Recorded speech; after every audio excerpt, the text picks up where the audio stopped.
నమస్తే, welcome to political picture. ఉరుములు లేవు, మెరుపులు లేవు, చినుకులు కూడా పడ్డం లేదు, అసలు వాయుగుండమే కనబడ్డం లేదు. కానీ సాగర మథనం జరుగుతోంది. సముద్రంలో ప్రకంపనలు మొదలయ్యాయి.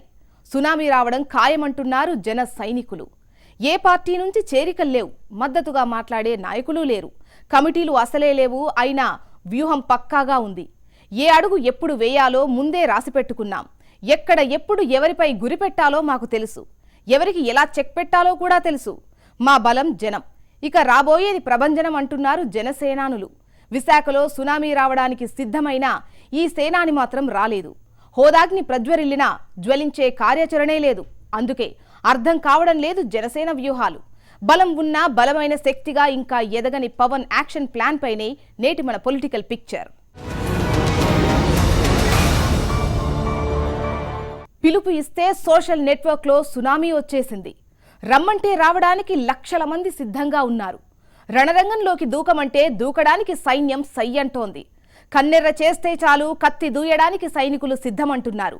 పోరు చేద్దామంటే పోరుబాట పట్టడానికి అభిమానులు ఎదురు చూస్తున్నారు. అయినా ఆ దూకుడు కనబడ్డం లేదు. ఆవేశం అంతగా కనబడ్డం లేదు. ఆలోచనలతోనే చుట్టుముడతామంటున్నారు. ఒక్కో ప్రాంతాన్ని, ఒక్కో వర్గాన్ని సమస్యలతోనే సమీకరిస్తామంటున్నాడు. సైలెంట్ గా పావులు కదుపుతున్నాడు. సైన్యాన్ని పెంచుకోవడానికి చూస్తున్నాడు.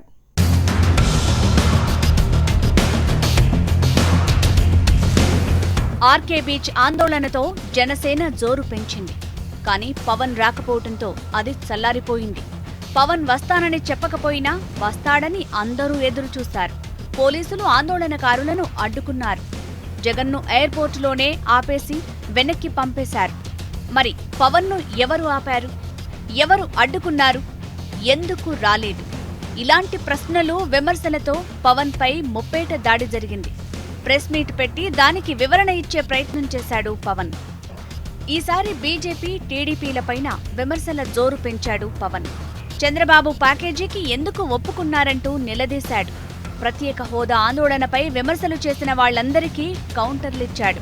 భారతీయ జనతా పార్టీ నాయకులు ఏ రోజున వారికి మద్దతు పలికినప్పుడు నీకు రాజకీయ అనుభవం ఉందా, నీకేం తెలుసు రాజకీయాల గురించి అని అడగలేదు.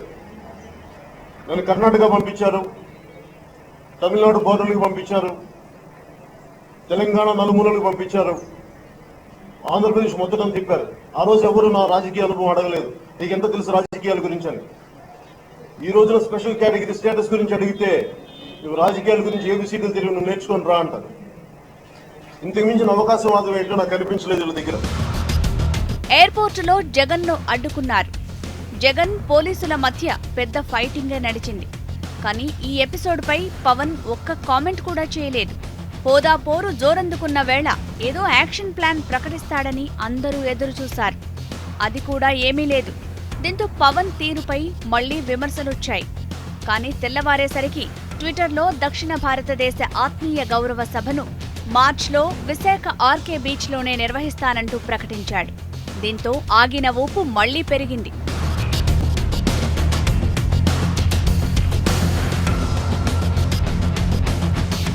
చేనేత కార్మిక సంఘ ప్రతినిధులతో భేటీ అయ్యాడు. చేనేతకు చేయూతనందించటానికి సిద్ధంగా ఉన్నానని చెప్పాడు. 20వ తేదీన మంగళగిరిలో జరిగే సభకు హాజరవుతున్నట్టు ప్రకటించాడు. ఇప్పుడు మంగళగిరిలో జరిగే సభపైనే అందరి చూపు పడింది. తిరుపతి, కాకినాడ సభల్లో ప్రత్యేక హోదాపైనే మాట్లాడిన పవన్ స్టైల్ తర్వాత నుంచి మారింది. ఆయా ప్రాంతాల్లో ఉన్న సమస్యలు, ఆయా వర్గాలు ఎదుర్కొంటున్న సమస్యలపైనే దృష్టి పెట్టినట్లు అర్థమవుతోంది. సమయం, సందర్భం లేకుండా ట్విట్టర్లో పెట్టిన 5 ట్వీట్లలోనూ ఇదే ట్రెండ్ కనబడింది. వేముల రోహిత్, గోవధ వంటి అంశాలతో దళితులు, మైనారిటీలను ఆకట్టుకునే ప్రయత్నం చేశాడు. శ్రీకాకుళం ఉద్దానం సమస్యను ఎత్తుకుని ప్రజలు ఎదుర్కొంటున్న సమస్యలపై పోరాడుతానని సంకేతాలు ఇచ్చాడు. ఉద్దానం సమస్యపై రాష్ట్ర, కేంద్ర ప్రభుత్వాలు స్పందిస్తున్న తీరుతో పవన్ పోరుకు క్రెడిబిలిటీ కూడా వచ్చింది.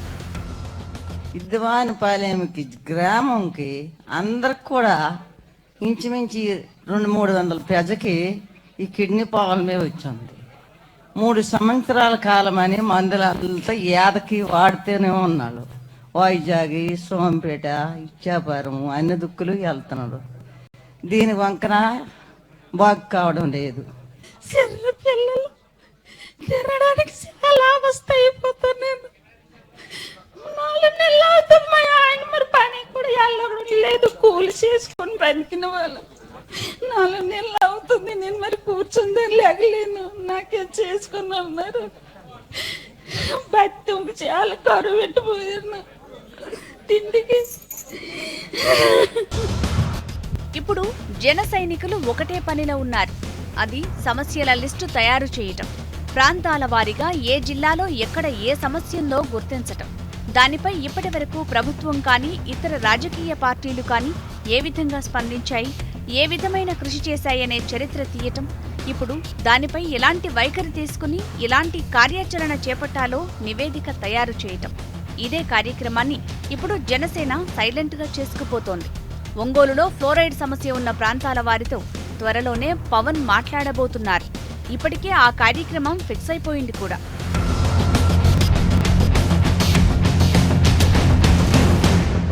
ఇలా చడి చప్పుడు లేకుండా ఎక్కడికక్కడ జనసేన నెట్వర్క్ పనిచేసుకుపోతోంది. వారిచ్చే నివేదికలతోనే పవన్ షెడ్యూల్ ఖరారవుతోంది. ఆ షెడ్యూల్ ఖరారయ్యాకే ముందు పవన్ ట్విట్టర్లో వ్యవహారం మొదలు పెడతాడు. తర్వాత ఆ ఏరియాకు వెళ్తారు, సభ పెడతారు. ఆ తర్వాత స్పందించడం స్పందించకపోవటం ప్రభుత్వం వంతు.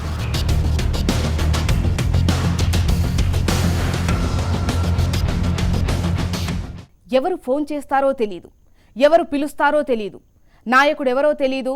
అప్పటికప్పుడే వేలాది మంది పోగైపోతున్నారు. గప్చుప్గా సమావేశాలు నడిపించేస్తున్నారు. సైలెంట్గా సమరానికి సిద్ధమైపోతున్నారు. జనంలోకి వెళ్లిపోతున్నారు. జనసేన సంగతులు చెప్పేస్తున్నారు. మారుమూల ప్రాంతమైనా అది అడవైనా సరే జనసేన జెండా ఎగరేస్తున్నారు.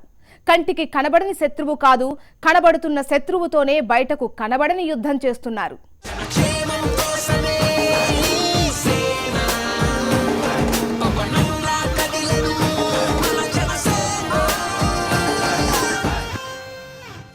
జనసేనకు ఒకే ఒక్క నాయకుడు పవన్ కళ్యాణ్. కానీ కార్యకర్తలెవరో తెలీదు, కింది స్థాయి నాయకులెవరో తెలీదు. ఒకళ్ళిద్దరూ ఈ మధ్య మీడియాతో జనసేన తరపున మాట్లాడుతున్నారు. వారు మాత్రమే జనానికి తెలిసిన నేతలు. వేరే నేతలెవ్వరూ కనపట్టలేదు. ఇప్పటివరకు కమిటీలు వేయలేదు. పవన్ మాత్రం ఎక్కడికి వెళ్లాలన్నా ముందు అంతా అధ్యయనం చేస్తే వెళ్తున్నట్లు సమాచారం. దీనికోసం మేధావులతో సమావేశాలు, చర్చలైతే జరుగుతున్నాయి. కానీ వాళ్ళెవరూ అనేది మాత్రం తెరమీదికి రావటం లేదు.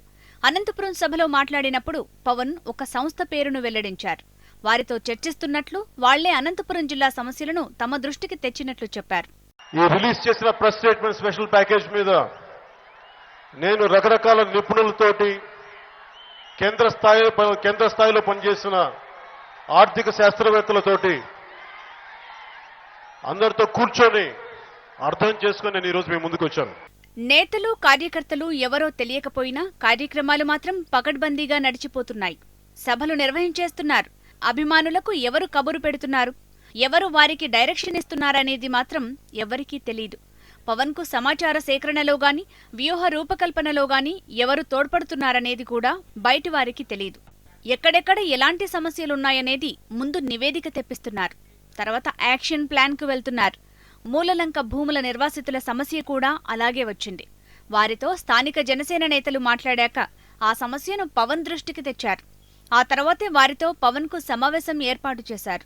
ఆ భూములను పరిశీలిస్తానని, ప్రభుత్వం న్యాయం చేయాలని పవన్ కోరారు. సరైన వివరణ రాకపోతే ఒకసారి వాళ్ళు నన్ను అక్కడికి రమ్మని వచ్చి వాళ్ళ స్థితిగతులు చూడమంటున్నారు. వాళ్ళ గ్రామాలకు వచ్చి, లంక గ్రామాలకు వచ్చి వాటిని ఆలోచించి ఇంక ప్రభుత్వం ఇంకా ఎలా తీసుకెళ్తుంది ముందుకని చెప్పి దాన్ని బట్టి నేను తదుపరి వాళ్ళ ఊరికి ఒకసారి చూద్దామని అనుకుంటున్నాను ఎట్లా ఉంది పరిస్థితి. జిల్లాలో సైలెంట్ గా సభలు, సమావేశాలు నిర్వహిస్తున్నారు. జనసేన కార్యకర్తల పేరుతో చాలా మంది వస్తున్నారు. వాళ్లందరితో మీటింగ్లు పెడుతున్నారు. లోకల్ గా ఉన్న సమస్యలు గుర్తించే కర్తవ్యాన్ని వారికి అప్పజెప్తున్నారని తెలుస్తోంది. కొన్ని సమస్యలపై అక్కడికక్కడే అధికారులతో మాట్లాడి పరిష్కారం లభించేలా కూడా చేయాలని చెబుతున్నారని సమాచారం. రాష్ట్ర స్థాయిలో ఫోకస్ చేయాల్సిన సమస్యలను టేకప్ చేసి వాటిపై పవన్ కార్యాచరణను ప్లాన్ చేస్తున్నట్లు చెప్తున్నారు. పవన్ కళ్యాణ్ గారు ఎంత నిజాయితీగా, నిబద్ధతగా వర్క్ చేస్తారో అదేవిధంగా ప్రతి జనసేన కార్యకర్త కూడా ఎలాంటి పదవి ఆశించకుండా, ఎలాంటి అధికారం ఆశించకుండా కేవలం పార్టీ కోసం వర్క్ చేసేటువంటి కార్యకర్తలు మేము సెలెక్ట్ చేసుకోగలుగుతున్నాం అండి. వచ్చే కార్యకర్త, ప్రతి కార్యకర్త కూడా అదే ఉద్దేశంతో మా దగ్గరికి రావడం చాలా ఆనందంగా ఉంది. రంపచోడవరం వంటి ఏజెన్సీ ప్రాంతాల్లో కూడా జనసేన కార్యక్రమాలు నిర్వహిస్తోంది. బైక్ ర్యాలీలు వంటి ప్రోగ్రామ్స్ చేపడుతున్నారు. హెల్త్ క్యాంపులు కూడా జనసేన తరపున నిర్వహిస్తున్నారు. ప్రజలకు కానీ రైతులకు కానీ ఎటువంటి సమస్య వచ్చినా జనసేన పార్టీ వారి పక్షం నిలబడుతుందని చెప్పని వారికి సవినయంగా తెలియజేస్తున్నాం. మా నాయకుడి యొక్క ఆదేశాల మేరకు మరి పార్టీని గ్రామస్థాయి నుంచి కూడా పటిష్టపరుస్తూ రాబోయేటువంటి ఈ తరుణంలో గ్రామాన జనసేన పార్టీని బలోపేతం చేస్తూ ఒక సమర్థమైనటువంటి మా యొక్క నాయకుడు ఆధీనంలో మేము పనిచేయడం జరుగుతుంది. 13 జిల్లాల్లోనూ పూర్తి స్థాయిలో కాకపోయినా చాలా చోట్ల జనసేన ఇలాంటి కార్యక్రమాలు నిర్వహిస్తోంది. గ్రౌండ్ వర్క్లో మాత్రం ప్రతి చోట జనసేన కార్యకర్తలు పనిచేస్తున్నారు. కానీ ఎవరికీ ఇప్పటివరకు అధికారికంగా గుర్తింపు లేదు, ఎవరికీ హోదాలు లేవు. కానీ నిశ్శబ్దంగా తమ పని తాము చేసుకుపోతున్నారు. 2014లో ఓ మ్యాజిక్ జరిగింది. సడన్ గా పవన్ మైక్ పట్టుకున్నాడు, అంతే. అప్పటిదాకా జగన్ జపం చేసిన వారంతా జంప్ అయ్యారు. రాత్రికి రాత్రే జెండాలు మార్చేశారు. ఊళ్ళో అప్పటి వరకు ఇంటింటికి తిరిగినోళ్లు కూడా మళ్ళీ కథ మార్చేసి పవనన్న చెప్పాడు, ఇప్పటిదాకా జరిగింది తూచ్, అన్న చెప్పినోళ్లకే మీ ఓటు అంటూ చెప్పేశారు. ఇప్పుడు కూడా అదే జరగబోతుంది అంటున్నారు. ముద్రగడ వెనక ఎవరున్నారో తెలియదు గాని అందరూ వెళ్లాల్సింది పవన్ వెనకే అంటున్నారు. కాదంటే ఒంటరిగా మిగిలిపోతారంటున్నారు. కాపు కాసేది ఎవరో తెలీదు గాని కాపులు కాసేది మాత్రం పవన్నే అంటున్నారు.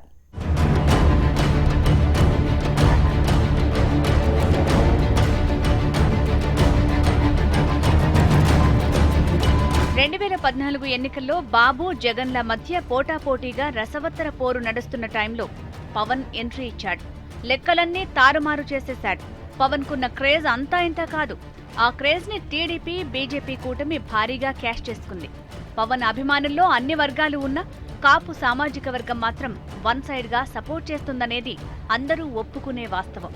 పవన్ ప్రచారం చేసినప్పుడు జరిగిన పరిణామం ఇది. అప్పటికప్పుడు కాపులను ఆకట్టుకోవడానికి జగన్ వేసిన వ్యూహాలు అన్నీ తలకిందులైపోయాయి. కాపులకు ఎక్కువ టికెట్లు ఇవ్వటం, ఆయా ప్రాంతాల్లోని కాపు నేతలను పార్టీలో కీలక స్థానంలోకి తీసుకురావటం వంటి వ్యూహాలను అప్పటికే జగన్ అమలు చేశారు. అవన్నీ పవన్ దెబ్బకు ఎగిరిపోయాయి.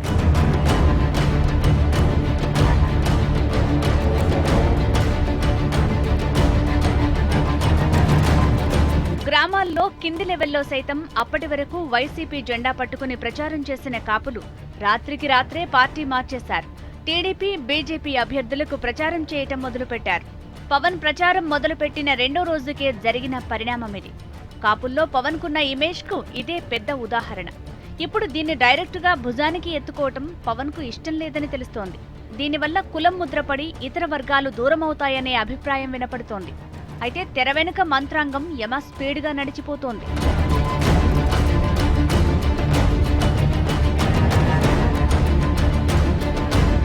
ముద్రగడ పద్మనాభం కాపు రిజర్వేషన్ల పోరుతో హడావుడి చేస్తున్నారు. మొదట ఆయన వెనుకుండి నడిపించింది జగనే.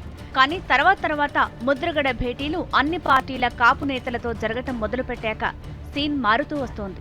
పాదయాత్రలు, సత్యాగ్రహ యాత్రలంటూ ముద్రగడ ప్రకటించటం, పోలీసులు గృహ నిర్బంధం చేయటం, అవి ఆగిపోవటం జరుగుతుంది. అంతే తప్ప వారెవరూ రోడ్ల మీదకు రావటం కానీ ఆందోళనలు నిర్వహించటం కానీ లేదు. దీంతో ముద్రగడ ఒక విధంగా బలహీనపడ్డారు. కాపుల్లో కూడా పవన్ ఏం చెప్తాడు, ఏం చేస్తాడు అనే దానిపైనే దృష్టి పెట్టడంతో ముద్రగడకు మద్దతు సరిగా దొరకటం లేదు. దీంతో ముద్రగడ కూడా పవన్ వైపే చూడాల్సిన అనివార్య పరిస్థితి వచ్చేస్తోంది. పవన్ ను కాదని ముద్రగడ జగన్ కు మద్దతిచ్చినా అక్కడ ఆయనొక్కడే మిగులుతాడు తప్ప ఇంకెవ్వరూ ఆయన వెనుక ఉండరనేది టాక్.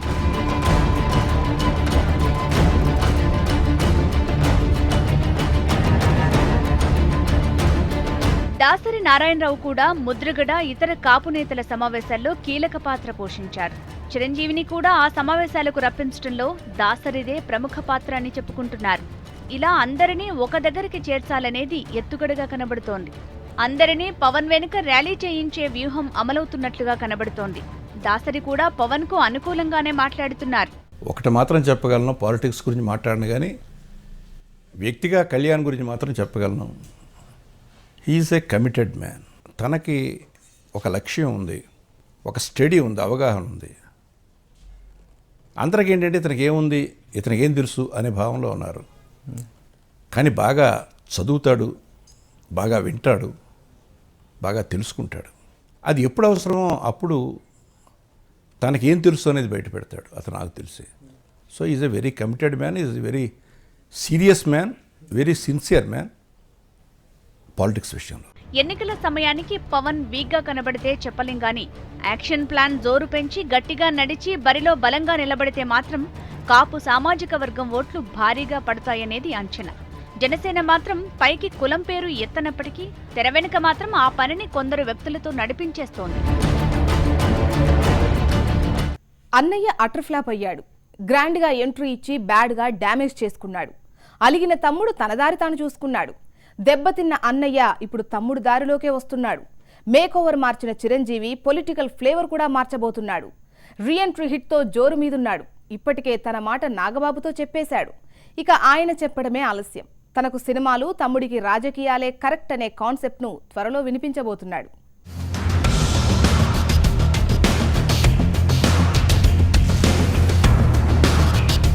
ప్రజారాజ్యం పార్టీతో చరిత్ర సృష్టిద్దామని బయలుదేరిన చిరంజీవి ఆ చరిత్రను కాంగ్రెస్లో కలిపేశాడు. దీంతో ఎగిసిపడ్డ ఉత్సాహం ఆవిరైపోయింది. పవన్ సైతం అన్నయ్య వైఖరితో అలిగినట్లు వార్తలొచ్చాయి. అందుకే అన్నయ్య కాంగ్రెస్లో ఉన్నా సరే జనసేనను పెట్టి అదే కాంగ్రెస్కు వ్యతిరేకంగా ప్రచారం చేశాడు. కొన్నాళ్లపాటు వాళ్ళిద్దరి మధ్య మాటలు లేవనే టాక్ వినపడింది. చివరికి సినిమా ఫంక్షన్లో కలవటం కూడా మానేశారు. కట్ చేస్తే చిరంజీవి బర్త్డే నాడు అన్నదమ్ములిద్దరూ చిరునవ్వులతో ఫోటో దిగారు. అన్నయ్యకు బర్త్డే విషెస్ చెప్పాడు పవన్. బర్త్డే పార్టీలో కూడా పాల్గొన్నాడు. దీంతో మెగా ఫ్యాన్స్ సంబరాలు చేసుకున్నారు. తర్వాత ఖైదీ నెంబర్ 150 సినిమా ప్రీ రిలీజ్ ఫంక్షన్ కు పవన్ రాకపోవడంతో రకరకాల కామెంట్లు వచ్చినా అవేవీ కరెక్ట్ కాదని చిరంజీవి తేల్చేశారు. పైగా తమ్ముడిపై అభినందనలు కురిపించారు.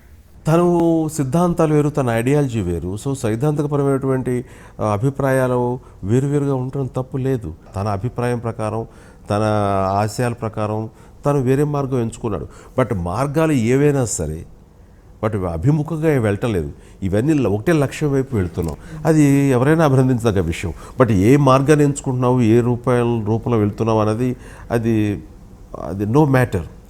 సో ఆ రకంగా తన ఐడియాలజీ వేరు, నా ఐడియాలజీ వేరు. ప్రజారాజ్యం పార్టీ స్థాపనకు ముందు అభిమానులతో వరుస మీటింగ్లు పెట్టి కసరత్తు చేసి ఏర్పాట్లు చేసిన వాడు నాగబాబు. ఎవరెన్ని కామెంట్లు చేసినా అన్నయ్య చిరంజీవే కరెక్ట్ అని గట్టిగా సమర్థించినవాడు నాగబాబు. అలాంటివాడు ప్రత్యేక హోదా ఉద్యమం, విశాఖ ఆర్కే బీచ్ వ్యవహారం ఊపు మీదున్నప్పుడు తెరపైకి వచ్చాడు. తాను సైతం ఆ పోరుకు మద్దతిస్తున్నానని చెప్పాడు. పవన్ కు అండగా ఉంటానని తేల్చి చెప్పేశాడు. ప్రత్యేక హోదా ఆంధ్రుల హక్కు. ఈ హక్కు కోసం పోరాడుతున్న జనసేన పార్టీ అధినేత పవన్ కళ్యాణ్ కి మరియు mega fans, Pawan Kalyan fans కి మరియు ఇతర యువతకి నా సంపూర్ణ సహకారం, మద్దతు ఉంటుంది.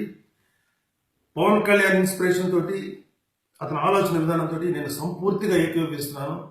ప్రత్యేక ప్రతిపత్తి, స్పెషల్ స్టేటస్ అనేది ఆంధ్రుల హక్కు.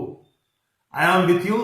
చిరంజీవి అనుమతి లేకుండా, అంగీకారం లేకుండా నాగబాబు ఈ ప్రకటన చేశాడంటే ఎవ్వరూ నమ్మరు.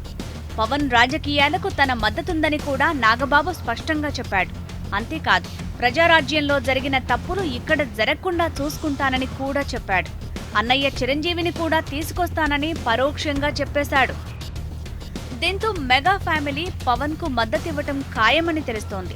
రీఎంట్రీతో మళ్లీ క్రేజ్ పెంచుకున్న చిరంజీవి తమ్ముడికి మద్దతుగా నిలబడితే ఆ ఫోర్స్ మామూలుగా ఉండదని మెగా ఫ్యాన్స్ అభిప్రాయపడుతున్నారు.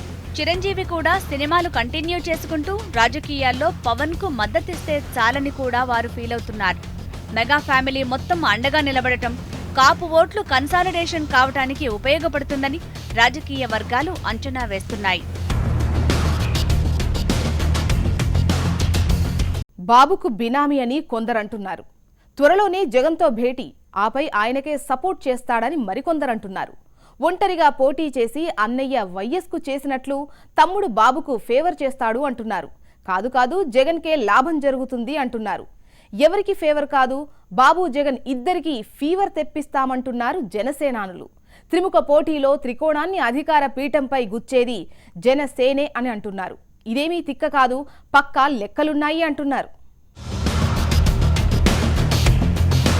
విశాఖ ఆర్కే బీచ్ ఆందోళనపై అంత హడావుడి చేసి చివరకు హ్యాండ్ ఇచ్చాడని పవన్ బాబు బినామీ అనే ఆరోపణలు కొందరు విసురుతున్నారు. చిరంజీవి ప్రజారాజ్యం పెట్టినప్పుడు ఇలాగే వైఎస్కు ఉపయోగపడిందని గుర్తు చేస్తున్నారు. కాదు బీజేపీ టీడీపీలను తట్టుకోవాలంటే కష్టం కాబట్టి జగన్తో చెయ్యి కలుపుతాడని మరికొందరు చెప్పుకుంటున్నారు. ఉద్దానం సమస్యపై పవన్ కు ప్రభుత్వం స్పందించడంపై వైసీపీ మండిపడింది. అసలు బాబు డైరెక్షన్ ప్రకారమే పవన్ నడుస్తున్నాడని ఆరోపించింది. ఇప్పుడు ఒక వర్గం మాత్రం జగన్ పవన్ కలుస్తారని ప్రచారం చేస్తోంది. జనసేన వర్గాలు మాత్రం ఈ ప్రచారాన్ని ఖండిస్తున్నాయి. తమకు బాబు డైరెక్షన్ లేదు, జగన్తో కలిసే ఆలోచన లేదని తేల్చి చెప్తున్నాయి. బీజేపీని తమ నాయకుడు పవన్ విమర్శించినంత గట్టిగా జగన్ విమర్శించలేకపోతున్నారని కూడా గుర్తు చేస్తున్నాయి. అంతేకాదు, బీజేపీని విమర్శించి దానికి మిత్రుడిగా ఉన్న చంద్రబాబుతో ఎలా కలుస్తామని ప్రశ్నిస్తున్నారు. అయితే చంద్రబాబు ఎన్నికల టైంకి బీజేపీకి దేశవ్యాప్తంగా గ్రాఫ్ తగ్గితే మాత్రం ప్లేట్ ఫిరాయిస్తారని, అప్పుడు పవన్నే అండగా పెట్టుకుని ఎన్నికల్లో దిగుతారని మరో వర్గం ప్రచారం చేస్తోంది. ప్రస్తుత పరిస్థితులను విశ్లేషిస్తే మాత్రం పవన్ బీజేపీ టీడీపీలకు ఇక ఏమాత్రం మద్దతిచ్చే అవకాశం లేదు. ఒకవేళ ఇవ్వాలనుకున్నా ఆ విషయంలో పవన్ మాటను ఎవ్వరూ కేర్ చేయరు. కోరి వ్యతిరేకత తెచ్చుకోవటమే అవుతుంది. మరోవైపు బీజేపీపై విమర్శలు చేయటానికి వెనుకంజ వేస్తున్న జగన్ కు, కేసుల్లో ఇరుక్కున్న జగన్ కు ప్రత్యేక హోదా పోరు విషయంలో కోఆర్డినేషన్ కు ఏమైనా ముందుకొస్తారేమో గాని రాజకీయంగా కలవటం మాత్రం జరగని పని అని జనసేన వర్గాలు చెప్తున్నాయి. ఈ ప్రచారాలన్నీ తిప్పికొట్టాలన్నా, తానేంటో చూపించాలనుకున్నా పవన్ తన యాక్షన్ ప్లాన్ త్వరగా అమల్లో పెట్టాలని అభిమానులు కోరుతున్నారు. ప్రణాళిక ఏదున్నా, వ్యూహం ఏది ఉన్నా రాజకీయాల్లో విధానాలు, నినాదాలపై స్పష్టత లేకపోతే నష్టం తప్పదని హెచ్చరిస్తున్నారు. పవన్ పిలిస్తే లక్షల మంది వచ్చే పరిస్థితి ఉన్నప్పుడే దాన్ని వినియోగించుకుని ప్రత్యేక హోదా లాంటి పోరును ఉధృతం చేయాలంటున్నారు. అదే జరిగితే సామాజిక వర్గ లెక్కలు కూడా ఎవరూ పట్టించుకోరని, అందరూ మద్దతిస్తారని వారు భావిస్తున్నారు.